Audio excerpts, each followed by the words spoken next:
సర్వమంగళ స్వరూపంతో ఉంటాడాయన. ఉండి అన్ని ప్రాణులకు కూడా విశేషమైనటువంటి ఉపకారం చేస్తూ ఉంటాడు. అంత గొప్పగా పరమశివుడు వెలిసినటువంటి క్షేత్రం అరుణాచలం. మనం ఎక్కడికైనా శైవ క్షేత్రానికి వెడితే ఆ శివాలయంలో ఉండేటటువంటి శివలింగం ఏది ఉంటుందో దాన్ని మాత్రమే ప్రధానమైన శివస్వరూపంగా భావన చేస్తాం.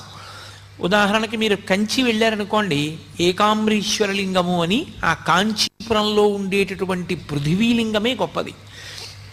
ఆ పృథివీలింగ దర్శనం ప్రధానంగా చేస్తాం. మిగిలినవన్నీ కూడా పరివార దేవతలు ఇతరమైనటువంటి లింగాలు ఉంటాయి శివాలయంలో. కానీ ప్రధానమైన లింగం కాంచీపురంలో పృథివీలింగం. ఆ శివలింగాన్ని దర్శనం చేస్తాం.